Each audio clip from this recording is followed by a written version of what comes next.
इति पिसो भगवारहं सम्मा सम्बुद्धो विद्याचरणसम्पन्नो सुगतो लोकविदो अनुत्तरो पुरीषधम्मसारथि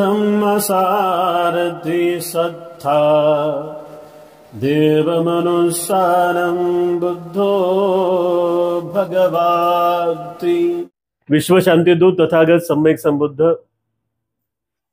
तथागतांचा पावन पवित्र सन्मार्ग बौद्ध धम्म तथागताच्या सन्मार्गाचा प्रचार आणि प्रसार करणारा तथागत निर्मित पवित्र असा भिक्खू संघ बोधिसत्व डॉक्टर बाबासाहेब आंबेडकर या सर्व रत्नांना त्रिवार अभिवादन करतो। आज आपल्या रमानगर मध्ये हिवराळे परिवारामध्ये इथे आपण उपस्थित आहोत। आपण सारे जण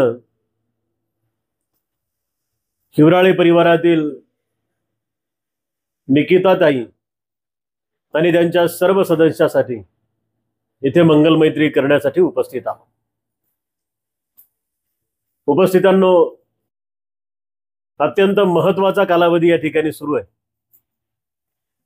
या कालावधीला धम्मपर्व म्हणतात, वर्षावास म्हणतात। येणाऱ्या ऑक्टोबर महिन्यातल्या 7 तारखेपर्यंत हा कालावधी असणार आहे। 10 जुलै पासून सुरू झालेला 3 महिन्याचा हा प्रदीर्घ कालावधी येणाऱ्या 7 तारखेला संपणार आहे।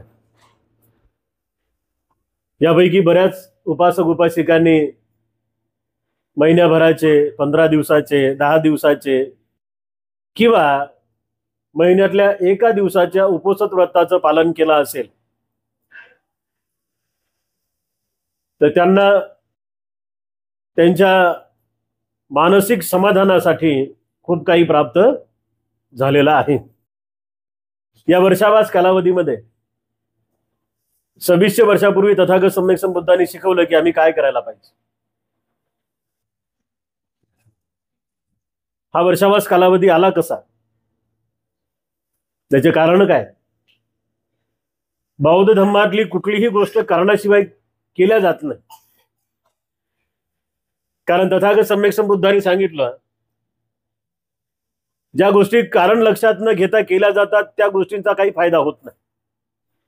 इथे जे काही आपण कार्य करू लागलोय, या कार्याला कोणतं कार्य म्हणतात? हे आहे धम्म कार्य, है ना? या कार्याला कोणतं कार्य म्हणतात? धम्म कार्य। तुम्ही जे घरात करता त्याला कोणतं कार्य म्हणतात? गृह कार्य। मग गृह कार्यामध्ये काय असते? भांडे धुणं, कपडे धुणं, फरशीला पोचा मारणं, नवऱ्याला लेकराला डबे बनवून देणं, हे झालं गृह कार्य। ते धम्म कार्य आहे का? नाही। धम्म कार्यामध्ये काय असते? हात जोडून बसणं, है ना? कधी कधी डोळे लावून बसणं, मांडी घालून बसणं, आणि सगळ्यात मोठं महत्वाचं म्हणजे काय? धम्म कार्यामध्ये काय करायचं असते? डाव्या हातावर उजवा हात ठेवणं, ध्यान करणं। माहिती आहे तुम्हाला, है ना? ध्यानाची पोझिशन कशी असते? उघड्या डोळ्याने ध्यान करतात का लोक?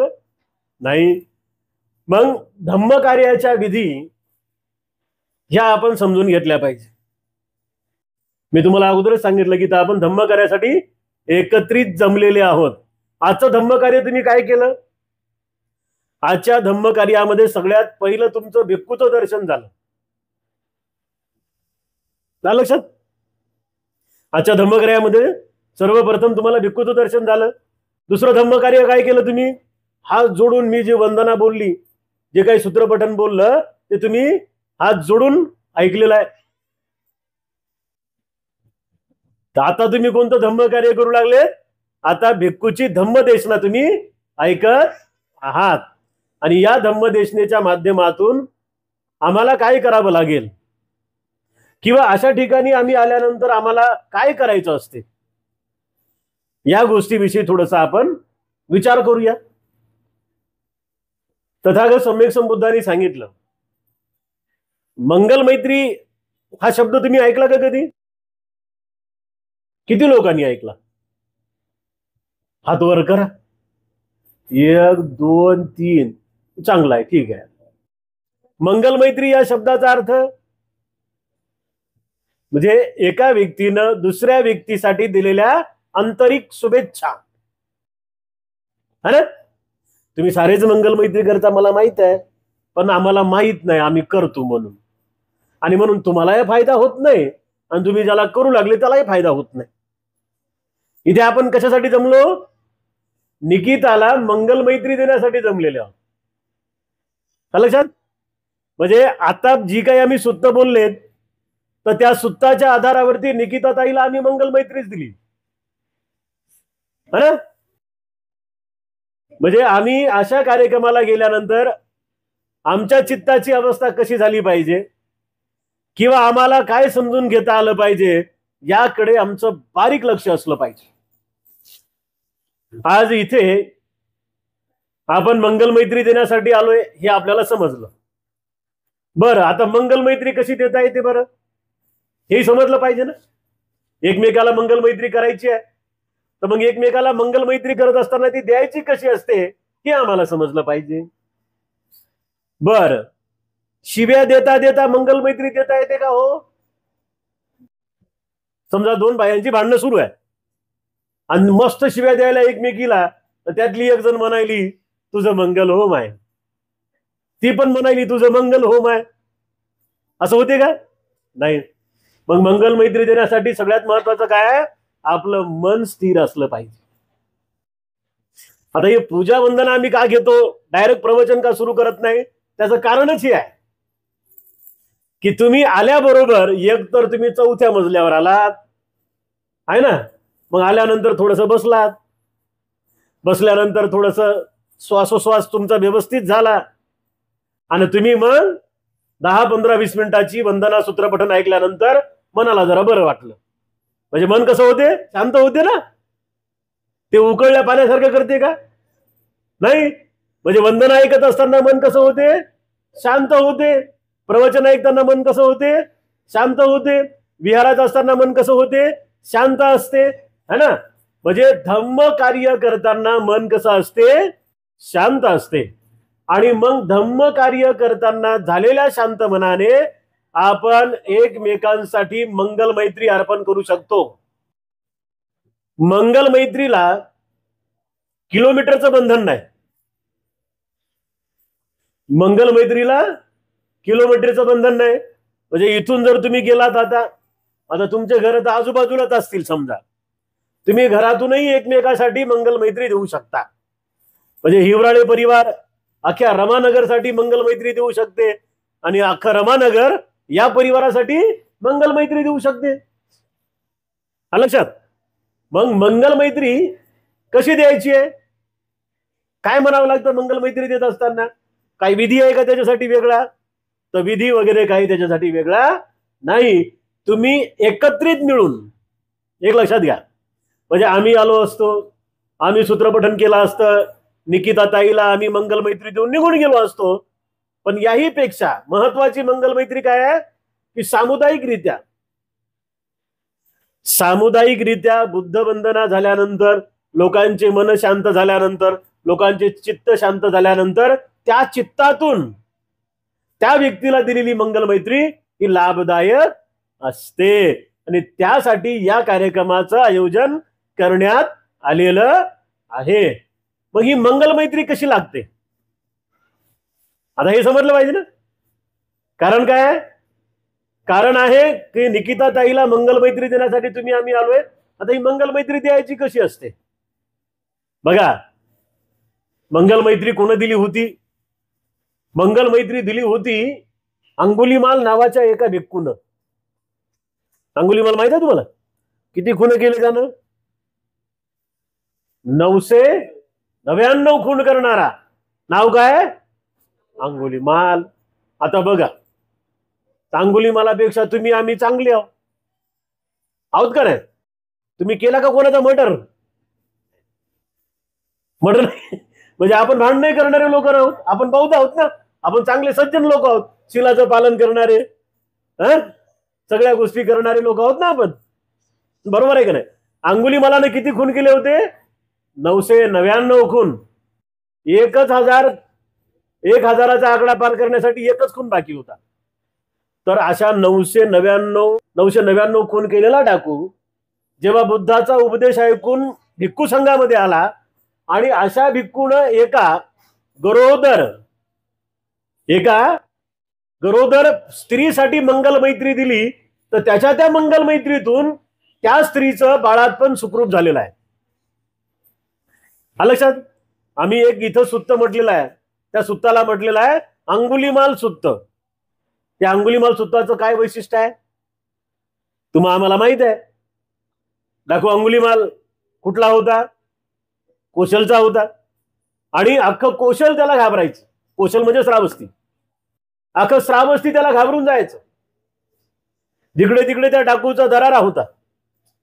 पण भगवंताचा उपदेश ऐकल्यानंतर तो डाकू भिक्खू संघामध्ये आला आणि तथागत सम्यक संबुद्धांनी त्याची खूप चांगल्या पद्धतीनं मनाची मशागत करून घेतली. शेतीची मशागत तुम्हाला माहित आहे ना, मनाची मशागत सुद्धा बुद्धाने सांगितली. तर अशा खुनी प्रवृत्तीच्या माणसाला बुद्धानं चिवर दिलं, त्याला ध्यान मनन चिंतन शिकवलं.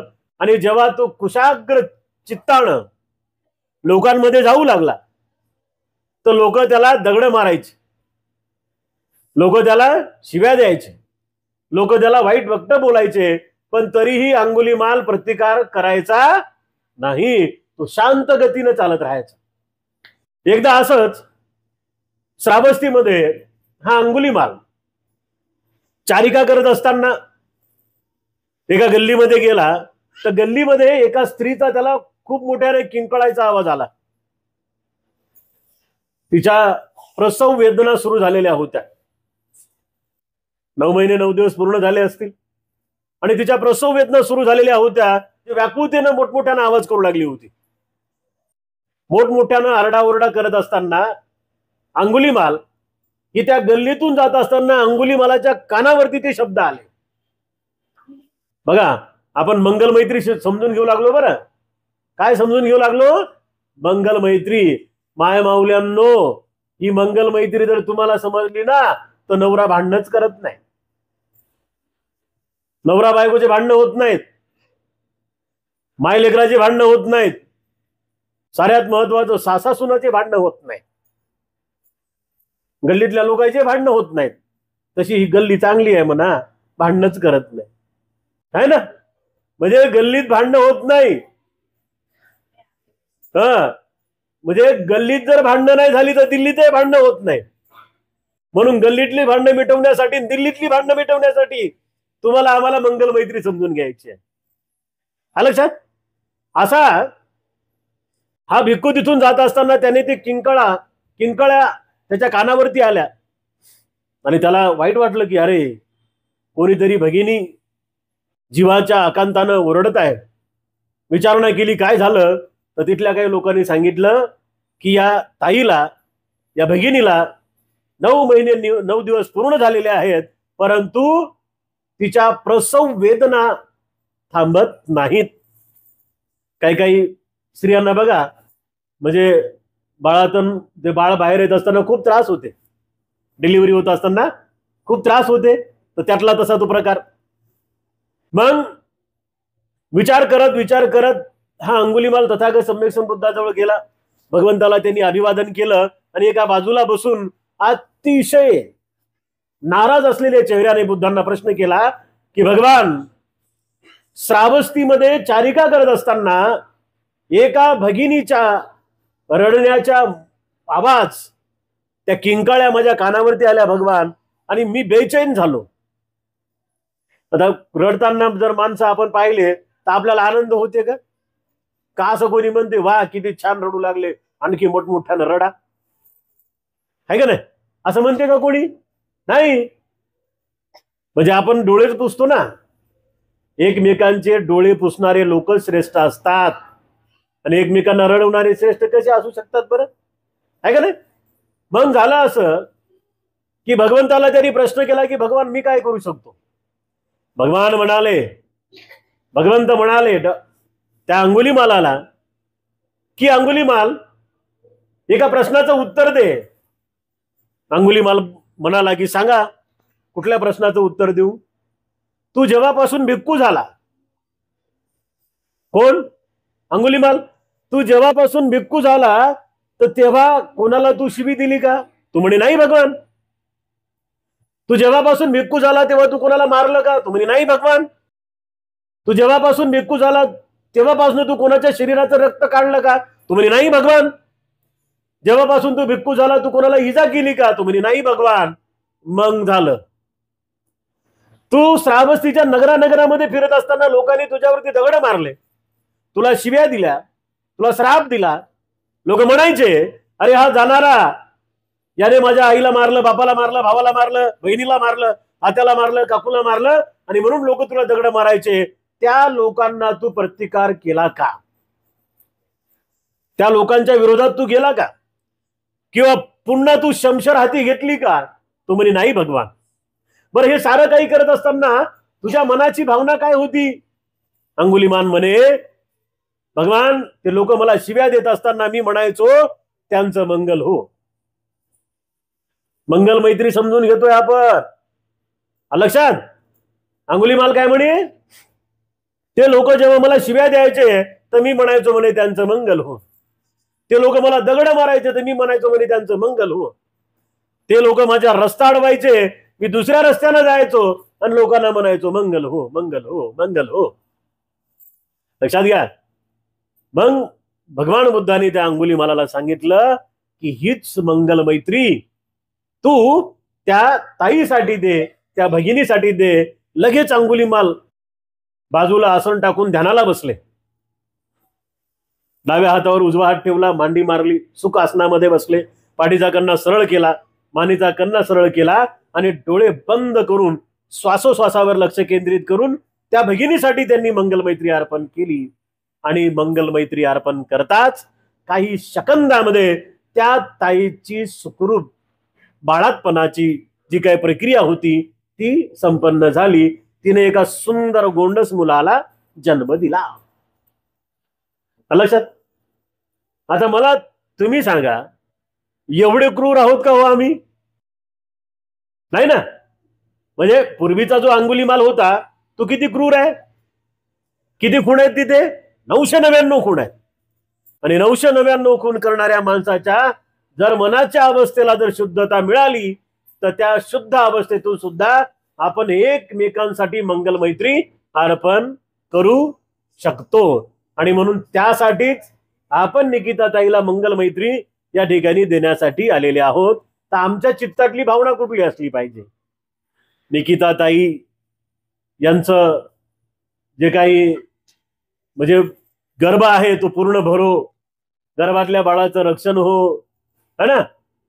निकिता ताई कमी आजारी पडो, निकिता ताईला खूप चांगल्या पद्धतीनं बाळातपणामध्ये होणारा त्रास सहन करण्याची शक्ती मिळो, असं आपण करायला पाहिजे. अशी मैत्री आपण द्यायला पाहिजे. परिवारातल्या लोकांनी रोज मैत्री करायची असते. औरंगाबादमध्ये असे काही लोक आहेत की त्यांनी एक खोली ध्यानासाठी ठेवलेली आहे. शिवाजीनगर, आता इकडे येत असताना मी शिवाजीनगरला नेहमी जातो आम्ही. आमच्या मगरे आई आहेत, तर त्या मगरे आईनं एक वरची रूमच ध्यानासाठी ठेवलेली आहे. सारे लोक ते सकाळी उठल्यापासून ध्यान करतात, सारे असे लहान लहान लेकरही त्यांचे. आणि मग एकमेकांना ते मैत्री देतात. आईला मी आजच प्रश्न विचारला, आई म्हटलं तुमच्या घरात किती दिवसापासून भांडणं झाली नाही? लक्षात घ्या. आई म्हटलं तुमच्या घरात किती दिवसापासून भांडणं झाली नाही? आई म्हणी बनतेजी आता 15 वर्ष झाले म्हणी आम्ही भांडतच नाही म्हणी. गर्व आहे आम्हाला बौद्ध असल्याचा.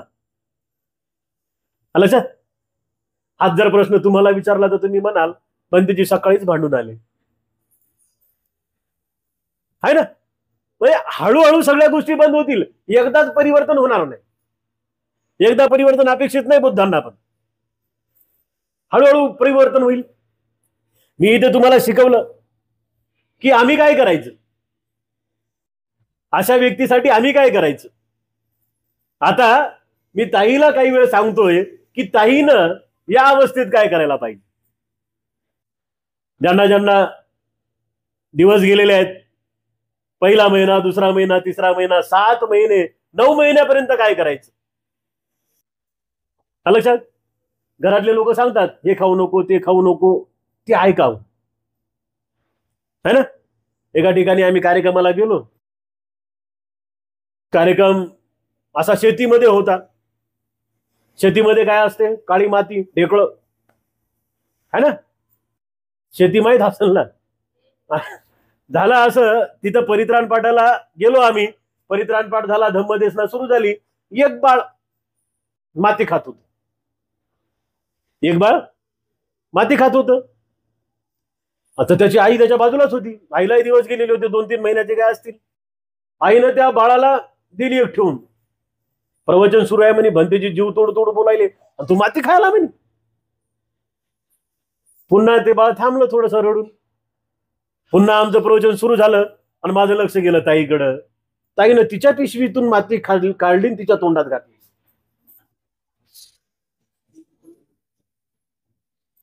लक्षात. मग जी माय माती खाईल, तिचं पोरग माती खाऊन नाही खाईल, है ना. बरोबर आहे की नाही बाबा. म्हणजे याच अर्थाने, म्हणजे आपले विचार कसे आहेत, आपल्या विचारावरती आपली येणारी पिढी तयार होत असते.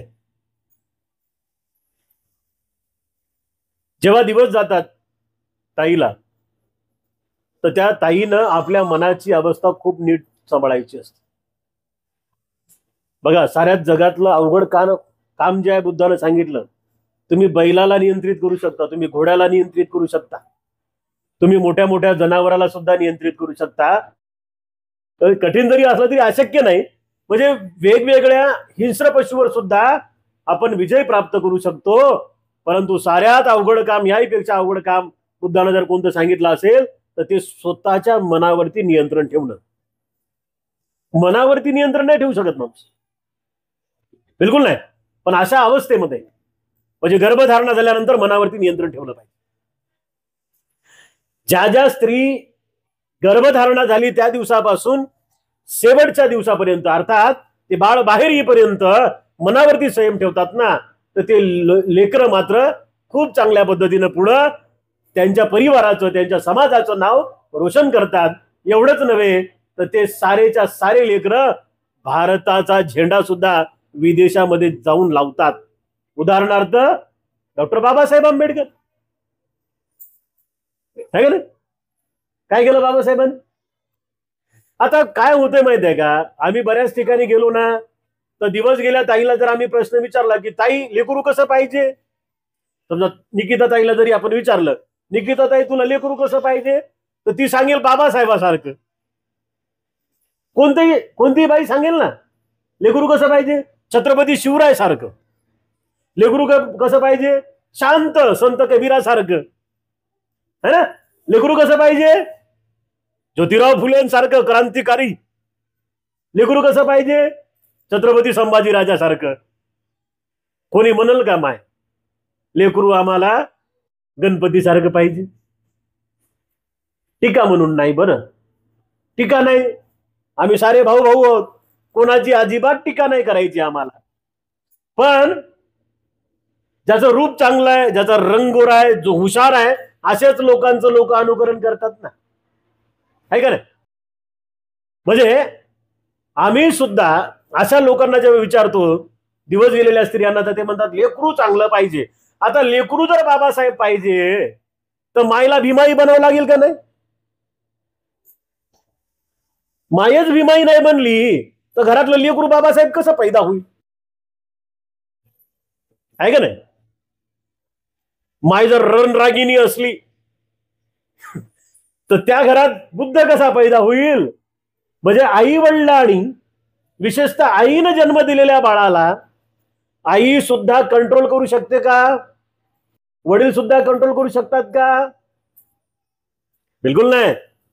आणि म्हणून समजदार सुज्ञ लोकांनी आपल्या चित्ताचं निरीक्षण करायला पाहिजे आणि आपल्या चित्ताचं निरीक्षण करून, चित्त म्हणजे मन. आता इथे आणखी एक मोठा प्रश्न आहे, मन कुठं असतं हो? बुद्धानं तर सांगितलं ना, मनाचं नियंत्रण करा, मनाचं परीक्षण करा. मन कुठं असतं? पायात, गुडघ्यात, हातात, कानात, का नाकात, का डोक्यात? कुठे आहे मन? मन शरीरात विशिष्ट ठिकाणी असं कुठंच नसतं. लक्षात? पण जे काही करू लागलो आपण, कुठलेही कार्य, ते कुशल असेल किंवा अकुशल असेल, त्याला जबाबदार मन असतं. म्हणजे या साऱ्या शरीराचा करता धरता करविता क्रिएटर कोण आहे? मन आहे. आणि हे मन, या मनाला रिकाम बसून हातात आणता येत नाही.